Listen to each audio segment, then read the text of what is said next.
the shadowed childhood. When people look at me today, they see an ordinary man.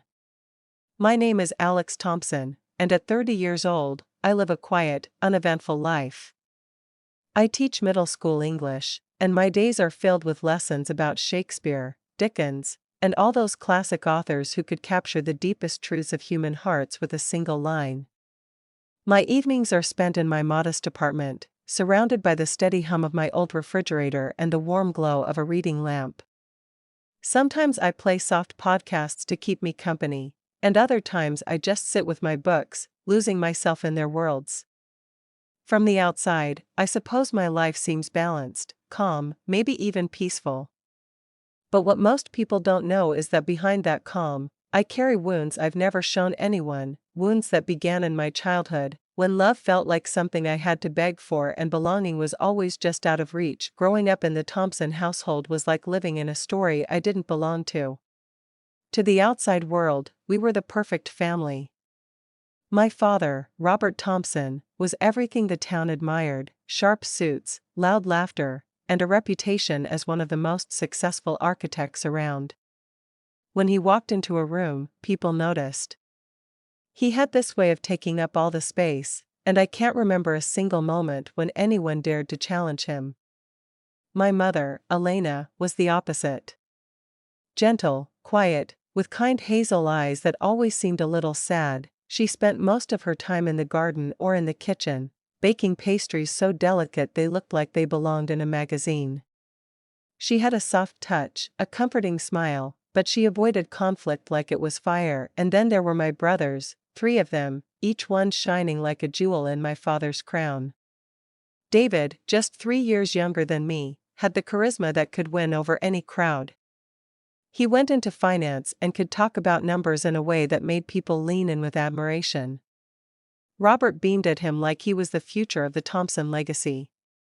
Then there was Mark, 2 years younger than David, a brilliant software developer who seemed to turn every idea into a successful app. Father bragged about him endlessly, as if Mark had invented the internet itself. And finally, Chris, the youngest, who studied marketing and had Robert's same sharp charm. He was already building a name for himself at university, and my father often said Chris would go even further than all the others, and me? I was the eldest son, the one who should have set the standard.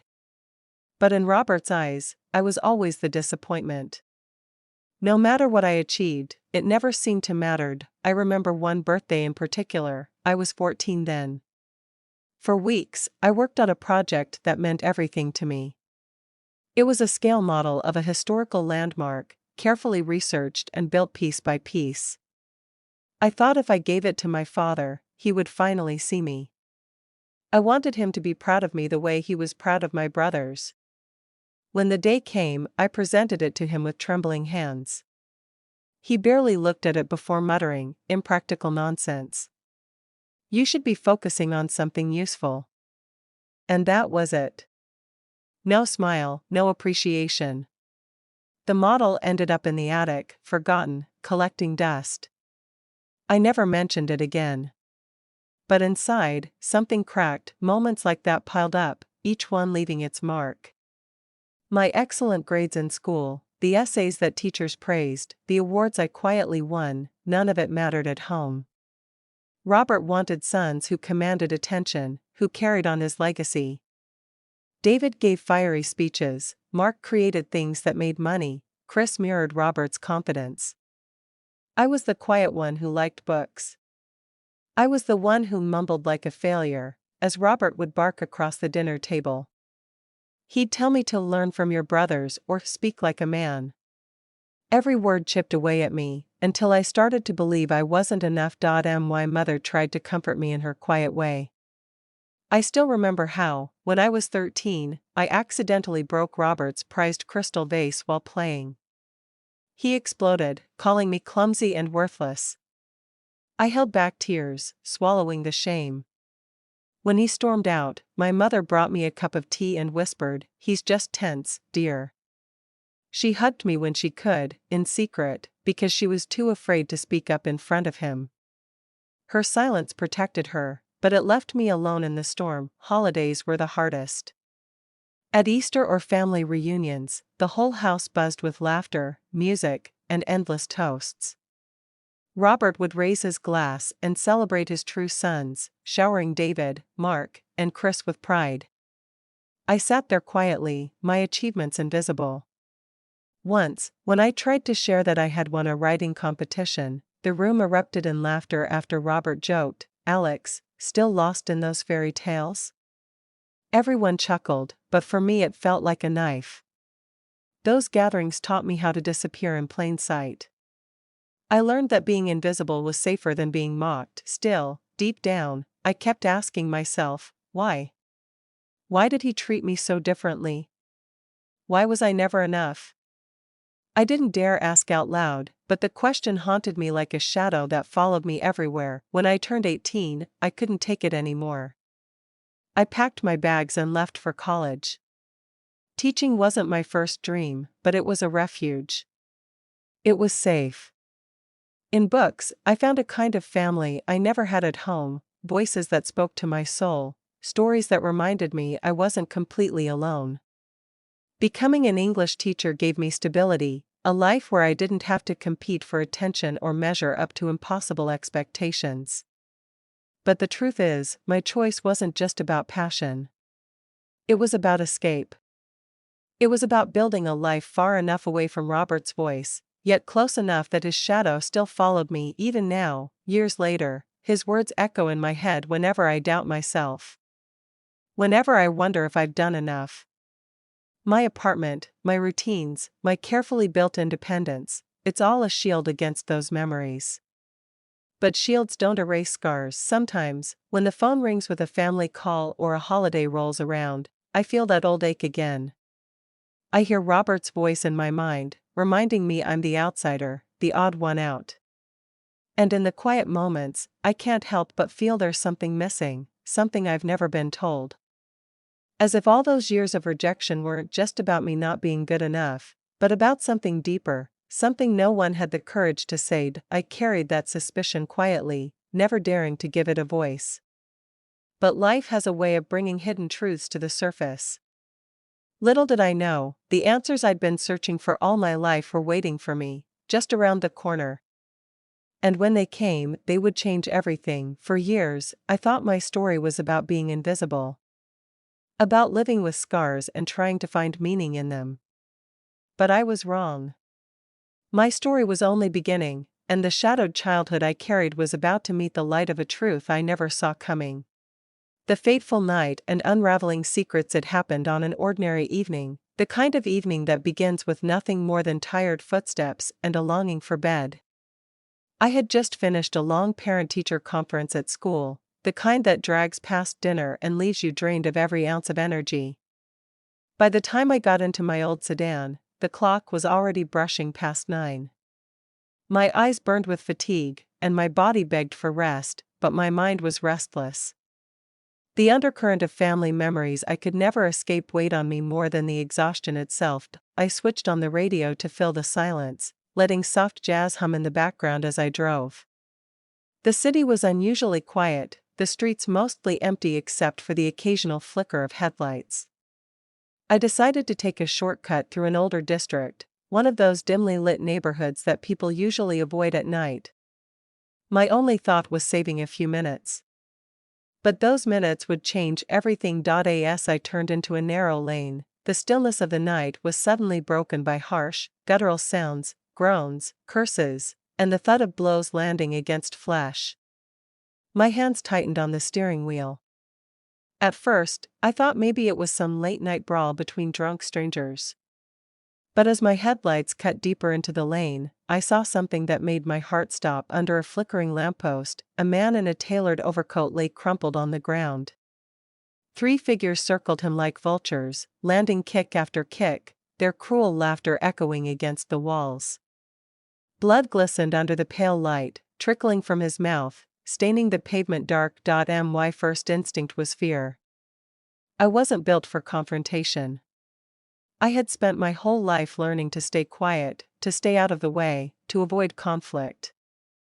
And yet, something inside me refused to let me drive past. The sight of that man, helpless, vulnerable, struck a chord deep in me.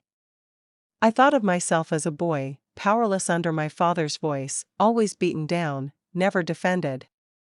I couldn't bear to see someone else endure it. Without thinking, I slammed my hand against the horn. The blast cut through the alley, sharp and jarring. At the same time, I flicked my headlights to full beam, flooding the attackers in blinding light. "Stop now, or I'm calling the cops!" I shouted, my voice shaking but loud enough to carry. For a tense second, I thought they might come for me. But the men hesitated, exchanged a look, and then bolted into the shadows, cursing under their breath as their footsteps faded into the night. I exhaled shakily and stepped out of the car. The man lay there, breathing shallowly, blood pooling at his side. His face, though battered, had a distinguished air, lined with years of experience, yet undeniably refined. I knelt beside him, my hands trembling. "Hang on, sir. Help is coming," I murmured, fumbling for my phone. Within minutes, paramedics arrived, their urgency painting the air with chaos. I followed them to the hospital, though I couldn't explain why. Something in me felt tethered to him, as if I had been meant to be there. At the hospital, doctors rushed him into emergency care. I stood in the waiting area, pale and nervous, until a doctor emerged, her face tense. "He's critical," she said. "We need O-negative blood immediately. It's rare, and our supply is low. Do you know if anyone can donate?" Without hesitation, I blurted, "Test mine." They drew my blood, and within minutes, the nurse returned, astonished. "It's a match." As I was led to the donation room, the nurse smiled faintly and said, almost as a joke, "You know, with the same blood type and the resemblance, you two could be related." I chuckled nervously, brushing it off, but inside, the words lodged themselves like a thorn.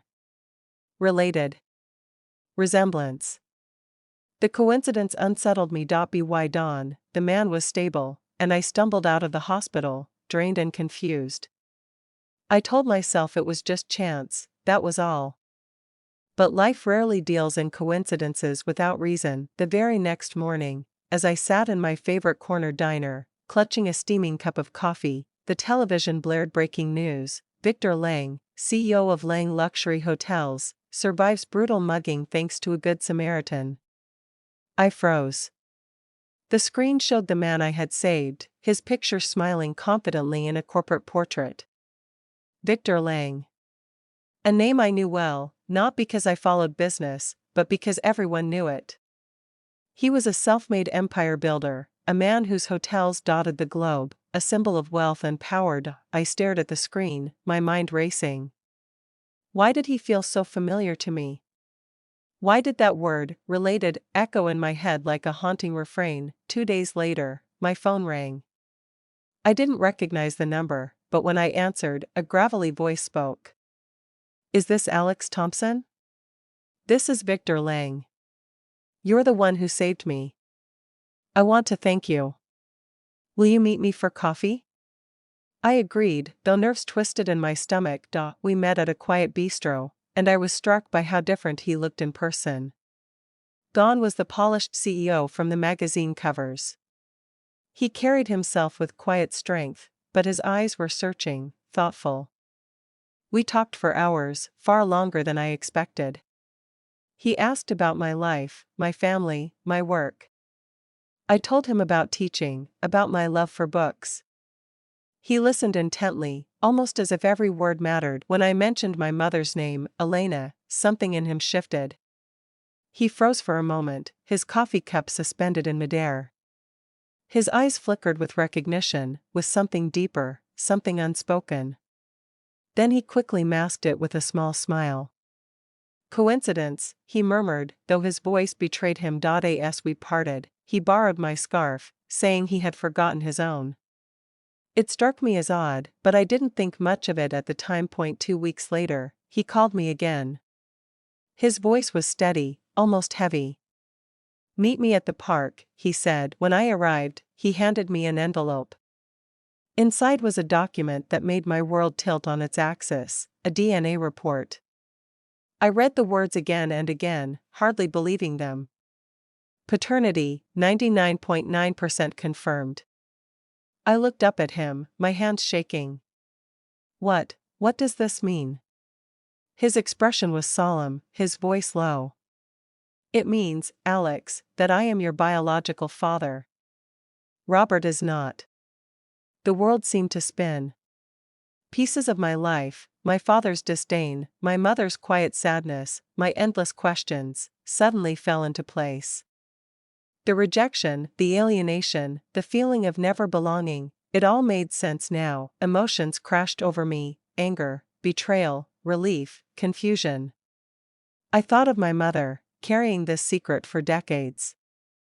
I thought of Robert, his cruel words now explained, though never excused. And I thought of myself, the child who had spent a lifetime begging for a father's approval, only to learn that man was never really my father at all. Victor's eyes softened. I never knew, Alex. Your mother and we had a romance when we were young, but life pulled us apart. I didn't know about you. If I had, I would have been there. I can't change the past, but I want to know you now. I want to give you the place you were always meant to have. I couldn't speak. I needed time. Time to process, time to breathe, time to decide who I was now that the truth had come out of the shadows. That night, I sat alone in my apartment, staring at the ceiling, tears slipping down my cheeks. I thought about the boy I had been, the one who built a model for his father, the one who longed for just a nod of approval. And I realized that boy deserved so much more than what he got. The truth had been buried for years, but it was finally in my hands. And though it terrified me, it also set me free. For the first time in my life, I wasn't just the disappointment, the outsider, the invisible son. I was Alex Thompson, and I was ready to step into the light of who I truly was.